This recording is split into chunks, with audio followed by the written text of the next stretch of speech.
हा तुम्ही ह्या का हे आता बघा कशी मुळ्याची भाजी तुम्ही पण अशी बनवता का? पण मी वेगळे आहे ना, मुळ्याची चटणी बनवती या. तर अशी आहे की एकदा तुम्ही बघून घ्या. ही पिळून घ्यायची खिसून.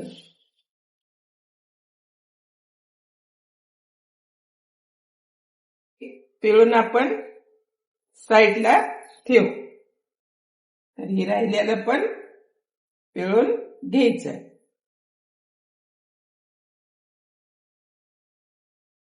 मुळा फोडून घ्यायचा आहे. तर आता आपण गॅस चालू करून घेऊया. गॅस चालू करून घ्यायचा. लगेच तेल टाकून द्यायचं. तेल टाकून द्यायचं. त्यात लगी लसूण पण टाकून द्यायचा. लगेचच बरोबर लय उशीर लागत नाही त्याला, काय नाही.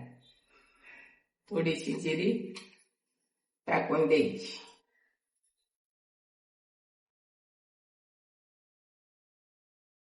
लसूण ही झालेला आहे. आता हे आपण खोबरं आणि कोथिंबीर लसूण बारीक केलेली ती पण टाकून घेऊया. टाकून घेतलेला आहे. आता आपल्याला पहिल्यांदा मुळा टाकून घ्यायचा आहे. त्यात मुळा चांगला ह्याला हलवून घ्यायचा. आता 2 मिनिटं होऊन देऊया.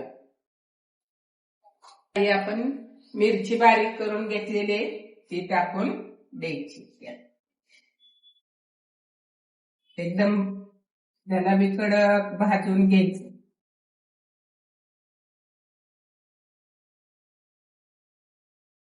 त्याला आपण हलवून घेऊया. तर ही आपली आता मुळ्याची चटणी होत आलेली आहे. त्याला मीठ चवीनुसार टाकून घ्यायचं. छानपैकी एकदम मस्त पैकी कडक छान होती. त्याला थोडी आता वरून आपण कोथिंबीर पण टाकून घेऊया.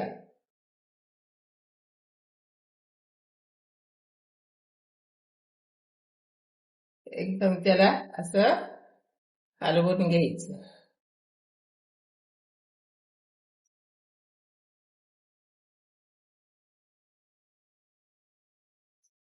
आता ह्याला थोडं भाजून देऊया. तुम्ही बी नक्की एकदा करून बघा. एकदम छान. आपली मुळ्याची चटणी झालेली आहे. तर बघा आता आपण बंद करूया आणि काढून घेऊया. तर झालेले आता आपण काढून घेऊया. लाईक करा, शेअर करा, कमेंट करा आणि नक्की एकदा बघून करून सांगा कशी लागते. ती एकदम भारी लागते. तर चला आता आपण काढून घेऊया.